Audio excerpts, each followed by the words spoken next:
Tadi sudah kita ungkap tindak pidana kejahatan yang dilakukan oleh mafia tanah. Kebetulan ada 2 kasus yang tadi kita jelaskan.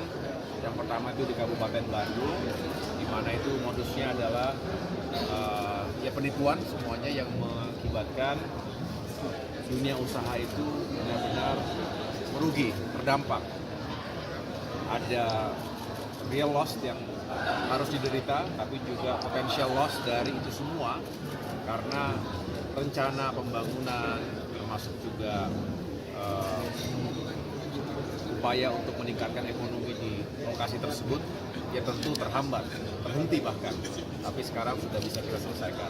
Yang kedua, yang ini juga terus menjadi perhatian luas, apa yang diperjuangkan oleh masyarakat yang berada di kawasan Dago Elos, Kota Bandung.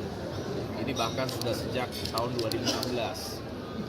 Tadi juga dihadirkan sejumlah warga yang menjadi korban.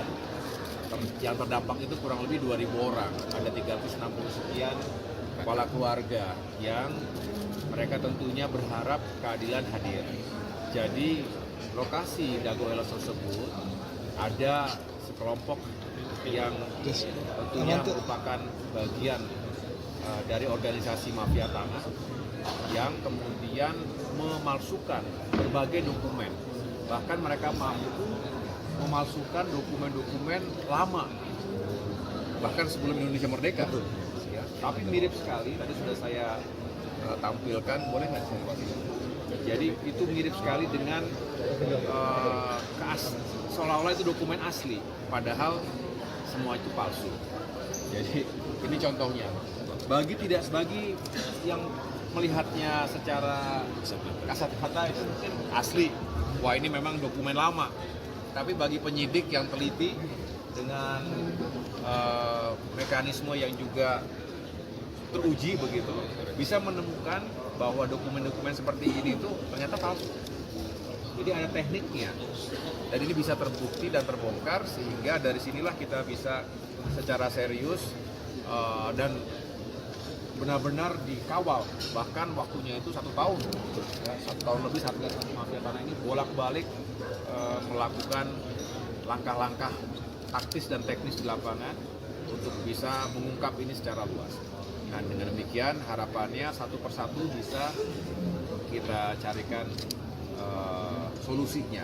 Yang penting kita bisa pertama menyelamatkan masyarakat dari ketidakadilan. Yang kedua, mencegah semakin berkembangnya situasi yang tidak menentu.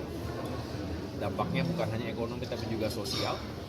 Dan kita bisa menyelamatkan potensi kerugian negara termasuk kerugian masyarakat yang jumlahnya signifikan besar. Tadi dihitung lebih dari 3,6 triliun rupiah. Karena ini lokasi yang sangat strategis. Lokasi yang kalau dikembangkan secara ekonomi itu juga punya nilai yang tinggi. Tapi sekali lagi ini merupakan pesan kuat kepada siapapun yang mencoba-coba melawan hukum, yang mencoba-coba untuk menindas masyarakat. Maka kami, negara hadir, pemerintah hadir, Satgas Anti Mafia hadir untuk menghadapi mereka secara tegas. Saya berharap ini akan terus dikembangkan, tidak berhenti di sini, karena akan terus kita ungkap hal-hal berikutnya. Dan saya membutuhkan kita semua berharap masyarakat juga memberikan support, tapi juga tetap bersabar dalam arti ada proses yang harus dijalankan. Nggak bisa satu hari selesai, tapi ini berproses sehingga benar-benar nanti pada saatnya tuntas.